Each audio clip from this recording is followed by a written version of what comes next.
오직 의인은 믿음으로 이렇게 제목을 적였는데 주부에는 오늘 원래 3강이 이제 또 같은 얘기인데 도덕천으로 가다 도덕천으로 가다 합니다. 그러니까 크리스찬이 여기서 이제 기독도라 그래도 하고 크리스찬이 그 지난주에 낙담의 늪에 빠졌습니다. 그 낙담의 늪이라는 것은 인간이 가지고 있는 염려와 걱정과 불안과 공포와 이런 그에서 오는 모든 염려의 나오는 그 찌꺼기들이 모인 것이 낙담의 늪이라 그렇게 말씀을 드렸고, 이제 거기에서 헬프의 도움으로 크리스찬이 빠져나오게 됩니다. 그렇죠? 이 땅에서 헬프는 먼저 성숙한 그리스도인입니다. 성숙한 그리스도인들이 미숙한 사람을 건져낼 때 그것을 헬프라 그렇게 말합니다. 이렇게 해서 이제 그 크리스찬이 낙담의 늪에서 빠져나왔어요. 빠져나와서 그리고는 이제 좁은 문을 향해서 걸어가게 됩니다. 이렇게 이제 다시는 빠지지 않겠다 하는 생각을 갖고 걸어가겠죠. 그런데 저 멀리서 어떤 사람이 마주오고 걸어오고 있는 것입니다. 근데 그 이름이 누구냐 하면은 세속현자입니다. 세속현자. 이 사람은 세상 이치시에 살고 있습니다. 이러면 무슨 말씀인지 알겠죠? 이치를 따라 사는 것입니다. 그러니까 굉장히 도덕적인 사람이고 세상의 원리와 이론을 가지고 살아가는 사람입니다. 이 사람이 만나게 되는데 그는 그 크리스찬을 단박에 알아봤습니다. 왜냐하면 소문 가운데 멸망의 도시를 버리고 멀리 길을 떠난 사람이 있다는 소문을 들었기 때문입니다. 세속현자는 크리스찬에게 어디로 가는지, 어쩌다가 이런 몰골을 하게 되었는지, 그 다음에 커다란 그 등의 등짐은 뭐냐고 묻게 되는 것입니다. 그러니까 크리스찬이 대답하기를 어린 양의 문으로 가고 있습니다. 낙담의 늪에 빠져 후적거리다가 헬퍼의 도움으로 겨우 살아났습니다. 커다란 짐은 죄의 짐입니다. 이 짐을 벗어버리려고 좁은 문으로 가고 있다. 그렇게 말합니다. 그러자 이 지금 세속현자가 다시 묻습니다. 결혼을 하셨어? 자식들은 있고 부인은? 세속현자가 물었습니다. 네, 있습니다. 다만 이 죄의 짐 때문에 그렇게 행복하지를 못했습니다. 같이 멸망의 도시를 벗어나 같이 가자고 했는데 아무리 얘기를 해도 듣지를 않았습니다. 그럴 때 세속현자가 말합니다. 내 얘기를 좀 들어보세요. 세속현자가 말을 했다. 우선 하루빨리 그 짐을 내려놓는 게 좋겠어. 저도 빨리 짐을 내려놓고 싶습니다. 그래서 좁은 문으로 가고 있습니다. 누가 좁은 문에 가면 이 짐을 내려놓을 수 있다고 했습니까? 전도자가 말을 했습니다. 세속현자는 펄떡 뛰며 말했습니다. 그 사람이 당신에게 가르쳐 준 길만큼 이태롭고 험난한 길은 없을 것이요. 한번 당신을 돌아보시오. 낙담의 늪에 빠져 후적거리다 죽을 뻔하지 않았어. 그렇죠. 사실 이 말은 굉장히 이치적으로 맞는 얘기입니다. 왜냐면 전도자가 얘기했어요. 좁은 길로 갔는데 사실 좁은 길로 갔으면은 다 평탄한 줄로 알았는데 사실 낙담의 늪에 빠졌잖아요. 그러니까 그 봐라 너희가 또 뭐 예수 믿으면 엄청 좋다며 이랬는데 어려움을 당한 거야. 이러면 우리가 또 다른 고민을 하게 되는 것입니다. 이 사람이 바로 그렇습니다. 그러면서 그 얘기를 합니다. 전도자가 하는 얘기를 듣고 가려다가는 온갖 괴로움과 어려움을 겪게 될 것입니다. 피로, 고통, 굶주림, 심각한 위기, 헐벗음, 칼, 사자, 용, 흑암 따위의 공격을 피할 수 없을 것이요. 그래도 이 짐만큼은 아니요. 이 짐을 내려놓을 수 있다면 그깟 어려움을 이겨낼 수 있어요. 라고 크리스찬이 말했습니다. 어쩌다가 그렇게 엄청난 짐을 짊어지게 된 것이요. 세속현자가 물었습니다. 제가 들고 다니는 이 책을 읽기 시작하면서부터요. 그럴 줄 알았어. 내 혼자만 당하는 봉변이 아니요. 전도자의 말을 당신은 믿지 마시오. 내가 쉽게 그 짐을 내려놓을 수 있는 방법을 알려줄게요. 예. 사실은 이제 이 고민이 어디부터 시작됐나 하면은 책을 안 봤으면 괜찮은데 책을 보면서 고민이 생긴 거예요. 이 크리스찬이 뭐냐 하면은 결국은 인간이라는 것은 망하는구나. 인간이라는 것은 영벌 속에 들어가는, 인간이라는 것은 심판을 받는구나는 거기에 대한 그 억눌림, 그걸 지고 지금 가고, 그 죄의 짐을 지고 가게 된 그 이유가 바로 바이블, 성경책을 갖고 있기 때문입니다.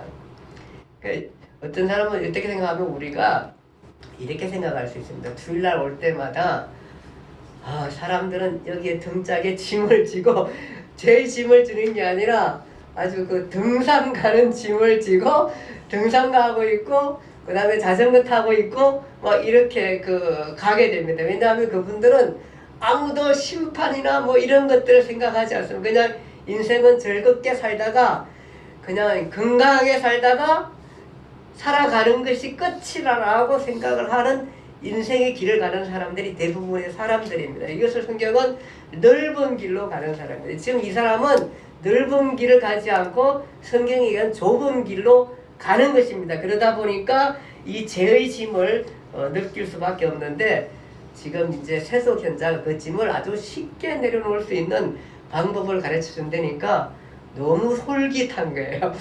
또 넘어가게 돼요. 이 사람이, 이제 크리스찬이. 그러면서 뭐라 그러냐면, 요 옆에 도덕골에 가면 그토록 찾아 헤매던 위안과 구원을 얻을 수 있을 것이요. 마을에는 율법이란 어른이 살고 계신데 명철하시고로 소문이 자자한 분이시요. 그대가 어깨에 짊어진 것과 같은 짐들을 들어주는 기술을 가진 분이에요. 그분에게 도움을 청하시오. 집이 멀지도 않아요. 혹시 출타 중이면 자제분의 힘을 빌리려고요. 그 사람의 이름은 예의라고 하든가 그래요. 아무튼 내가 일러준 대로만 하면 짐이 한결 가벼워질 거예요. 그리고 그곳은 물가도 싸고 이웃들도 정직하고 해서 가족들을 데리고 와서 살기 아주 좋은 동네지요. 이렇게 말합니다. 꽤 괜찮은 동네죠? 네, 우리가 보기에도 꽤 괜찮은 동네, 이 동네가. 그런 것 같은데, 이 동네가 성경에 비추어 보면 이 동네가 정말로 문제가 큰 것을 우리는 발견하게 됩니다. 크리스찬은 세속현자의 말을 듣고 도덕골로 들어가겠습니다. 가서 율법 선생을 찾아갔습니다. 그런데 그 길을 찾아가는 길이 쉽지가 않았습니다. 가파른 언덕을 지나야 했고 생각했던 것보다 훨씬 높고 가파랐고, 그리고 한쪽은 깎아지른 절벽이었습니다. 얼마나 무섭든지 가던 길을 멈추고 얼어붙은 채 어찌할 바를 몰랐습니다. 그런가 하면 그 가파른 길을 붙들고 저를 가는데 등에 진 짐이 너무 무거워요. 같이 등과 함께 그 절벽에서 떨어질 것 같은 그런 엄청난 위험의 길을 가는 길이었습니다. 장가계의 기곡찬도 같아요. 기곡찬도처럼 막 이렇게 사진에 보면은 막 절벽에 이렇게 다리를 이렇게 나가지고, 중국 사람들 막 가잖아요. 가는 것처럼 거기에 떨어질 것 같은 그런 위험한 길을 가고 있습니다. 전도자의 말을 듣지 않고 세속현자의 말을 따라왔다가 오히려 등짐이 더 무거운 짐을 느끼겠습니다. 그런데 언덕 위로 올라가는데 언덕 위로는 번개불마저 쉴 새 없이 번쩍거리며 큰 벼락을 맞을 것 같았습니다. 세속현자의 말을 곧대로 들은 것이 한없이 후회스러웠습니다. 가슴을 치며 한참을 후회하고 있는데 저 멀리서 전도자가 걸어오고 있습니다. 크리스찬은 부끄러워서 얼굴이 벌겋게 달아올랐습니다. 크리스찬 씨, 여기서 뭘 하고 있는 겁니까? 당신은 멸망의 도시 담벼락 바깥에서 울부짖던 그 양반이 아니던가요? 전도자가 매섭게 물었습니다. 그렇습니다. 내가 바로 그 사람입니다. 그때 거기서 좁은 문으로 가는 길을 가르쳐 주었던 걸로 아는데요. 그런데 금세 이렇게 곁길로 새어 나올 수가 있습니까? 사실은요, 제가 낙담의 늪에 빠졌다 나와서 세속현자를 만났는데 그가 쉽게 내 등의 짐을 벗어버릴 수 있다고 해서요. 잠깐만요, 제가 책을 읽어 드릴게요. 나의 의인은 믿음으로 살 것이요 그가 뒤로 물러서면 내 마음이 그를 기뻐하지 않을 것이요. 히브리서 10장 38절. 당신은 지극히 높으신 분의 가르침을 외면하고 스스로 멸망하는 길을 접어든 것입니다. 지금부터라도 의심을 떨쳐버리고 믿음을 가지십시오. 세속현자는 세상이 주는 가르침을 좋아하고 끊임없이 도덕길을 들락거립니다. 바른 길에서 떠나겠습니다. 십자가를 외면하겠습니다. 죽음이 기다리는 길로 들어서도록 유혹했습니다. 세속현자가 만나보려고 했던 율법은 사람을 노예로 만드는 것입니다. 가파른 언덕을 따라 올라 다다른 곳은 신의 산입니다. 율법은 등짐을 더 무겁게 합니다. 크리스찬은 세속현자의 말을 들은 자신을 매우 미워하며 뻐저리게 뉘우치게 되었습니다. 전도자는 다시는 곁길로 빠지지 않도록 조심하라고 단단히 주의를 주었습니다. 그분이 진노하셔서 걸어가는 그 길에는 망할 것. 시편 2편 12절이라 경고했습니다. 그의 아들에게 입맞추라. 그렇지 아니하면 진노하심으로 너희가 길에서 망하리라. 그의 진노가 급하심이라. 하나님께 피하는 모든 사람은 다 복이 있도다. 크리스찬은 다시 양의 문으로 통하는 좁은 문을 향해 갔다. 전도자가 무사히 잘 도착하라고 축복을 해주었다. 크리스찬은 가는 도중에 사람들을 만나도 말을 걸지 않았고 마치 금지된 땅을 걷는 것처럼 서둘러 걸어갔다. 이렇게 해서 다시 이제 세속현자가 얘기한 율법에서 벗어나 다시 양의 문으로 가게 되는 것입니다. 세속현자가 사는 것은 세상 이치십니다. 이 사람이 안내하는 곳이 율법선생이고 그들이 도달한 곳은 신의 산입니다. 신의 산은 우리가 잘 알듯이 율법의 본산입니다. 여기에서 모세가 율법을 받았습니다. 그런데 이 신의 산 앞에 모세와 백성들이 아침에 섰는데 우레와 번개와 빽빽한 구름이 산위에 있고 나팔 소리가 매우 크게 들리니 진쪽에 있는 모든 백성이 다 떨더라 그랬습니다. 모세가 하나님을 맞으려고 백성을 거느리고 진에서 나오매 그들이 산기슭에 서 있는데 신의 산에 연기가 자욱하니 여호와께서 불 가운데 거기 강림하시라. 그 연기가 옹기가마 연기같이 떠오르고 온 산이 크게 진동하며 라고 하는 그 느낌 속에 신의 산이라는 것은 굉장히 무섭고 두렵고 떨림으로 바라봐야 할 산입니다. 우리가 율법 안에 있으면 바로 그렇다는 것입니다. 얼마나 무섭고 떨리는지 그 히브리서 12장 18절에 보니까 너희는 만질 수 없고 오늘 본문입니다. 불이 붙는 산과 침침함과 흑암과 폭풍과 나팔 소리와 말하는 소리가 있는 곳 짐승이라도 그 산에 들어가면 돌로 침을 당하리라. 그 보이는 바가 이렇듯 무섭기로 우리의 선조 모세도 이르되 내가 심히 두렵고 떨린다 하였느니라. 바로 율법이 우리를 안내하는 것은 우리를 두렵고 떨리게 만드는 것입니다. 이것이 율법이 이르는 산이 신의 산이고 그 신의 산에는 사람들이 도덕을 외치게 됩니다. 그런데 결국은 도덕을 외치는 사람이 신의 산에 도달했었을 때에 그 앞에 설 자리가 없는 곳이 바로 그 신의 산입니다. 결국은 도덕인 선이나 도덕인 하는 것들은 반드시 신의 산에 서야 합니다.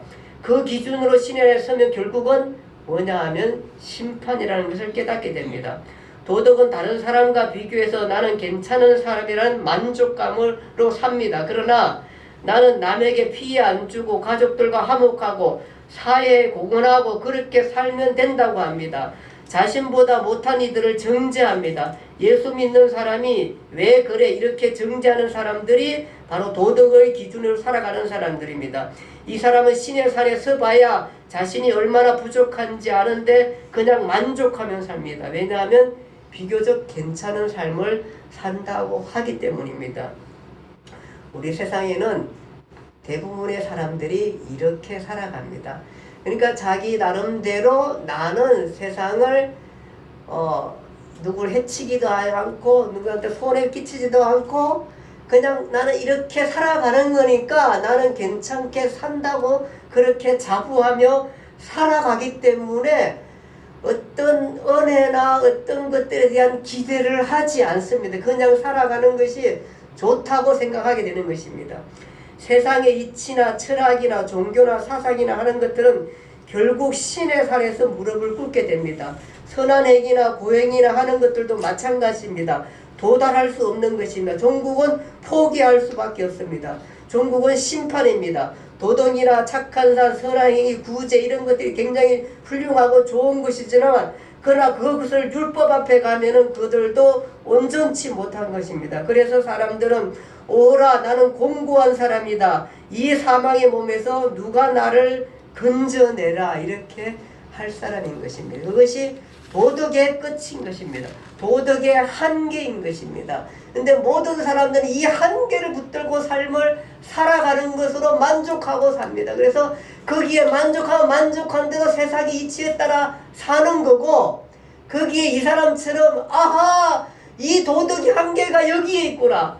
종교의 한계가 여기 있구나. 세상 이치의 한계가 여기에 있구나. 결국은 심판이구나 라고 깨달은 사람은 하나님 앞에 돌아오게 됩니다. 아, 나는 정말로 곤고한 사람이구나. 내가 세상을 너무 몰랐구나. 그러므로 그런 사람은 내가 이 사망의 몸에서 누가 나를 건져내라 이렇게 말하게 될 것입니다. 그래서 도덕은 율법은 우리로 하여금 여기까지 인도하게 되는데 사람들은 신의 산까지 도달하지 못하고 그냥 자기 만족에 빠지게 되는 것입니다.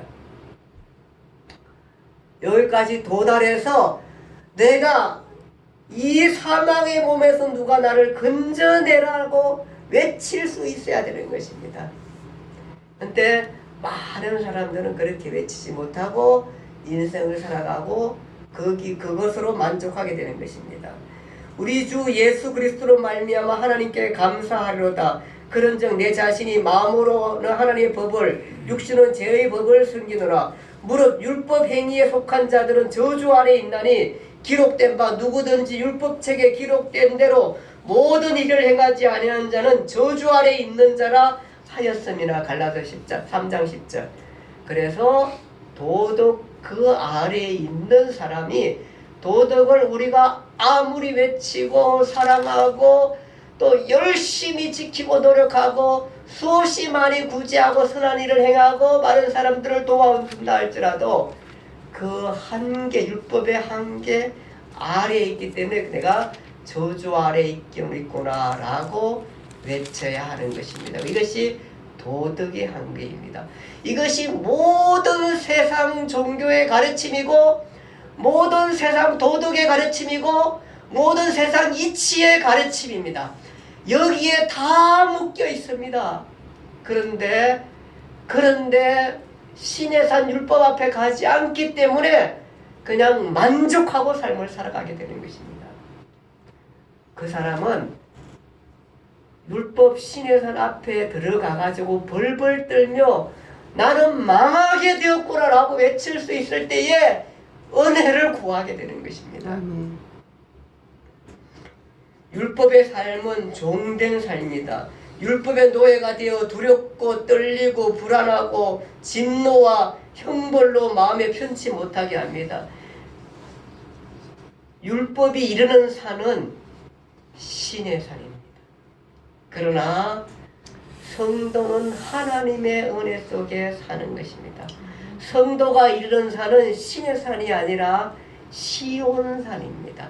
시온산은 보호받을 수 있는 튼튼한 산이요 요새를 말합니다. 이것은 원래 다윗성이 시온산입니다. 다윗이 가나안 여부소 족속을 점령해서 다윗성이라고 했는데 그것이 시온산이고 거기에는 법궤가 있는 산입니다. 넓게는 예루살렘을 말하고 그런데 후에 이것은 새 예루살렘을 말하고 그것은 천국을 말하는 것입니다. 시온은 천국인 것입니다.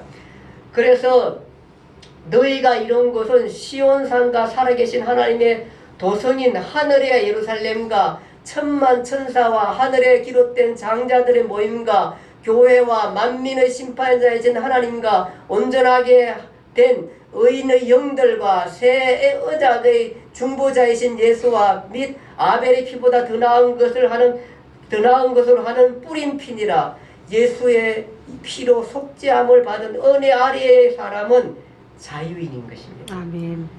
그러니까 여러분과 저는 지금 시내산의 율법 아래 있지 않는 것입니다. 어디에 있냐면은 시온산의 은혜 아래 있는 것입니다. 우리는 깨달았습니다. 우리는 도덕이 절망적인 걸 깨달았습니다. 내가 도덕적으로 삼고 많은 사람을 구제하고 선행을 하는데 그것이 굉장히 훌륭한 삶에도 불구하고 또 그렇게 살아감에도 불구하고 거기에 대한 한계를 가진 것을 우리는 분명히 아는 사람입니다. 우리에게는 그보다 더 큰 은혜가 필요한 것입니다. 내가 하는 대로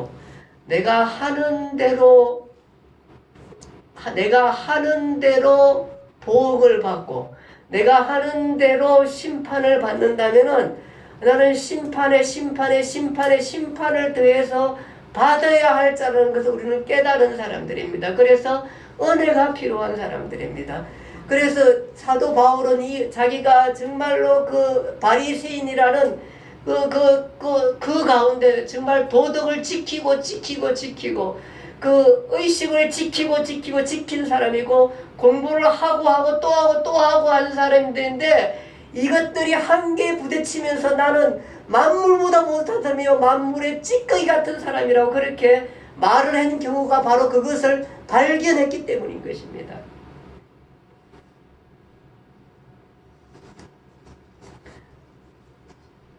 아브라함에게 두 아들이 있는데 하나는 여종에게서 하나는 자유 있는 여자에게서 낳았다고 했습니다. 여종에게서 육체를 따라 낳고 하나는 자유 있는 여자에게서 약속으로 말미암아 낳았다고 했습니다.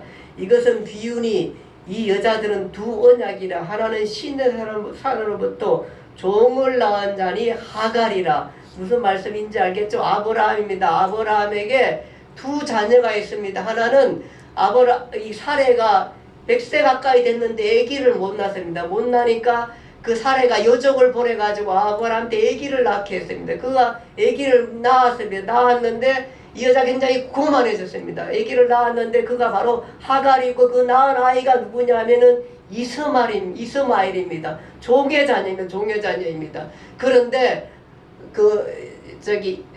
사레가 낳은 아이는 이삭입니다. 이삭. 그래서 오늘 성경은 비유로 말하기를 바로 이스마엘 바로 그 종의 자녀인데 그 종의 자녀는 어디에 있는 사람이냐면 아직도 신의 산에 갇혀 있는 사람인 것입니다. 결국은 현재의 히브리 민족이 아직도 그 신의 산에 갇혀 있는 사람들인 것입니다. 그 사람들입니다. 그런데 자유자 예수 그리스도를 믿고 그 약속을 따라 난 자 약속에 의해서 난 자 이삭입니다. 그 사람은 자유자인 것입니다. 우리는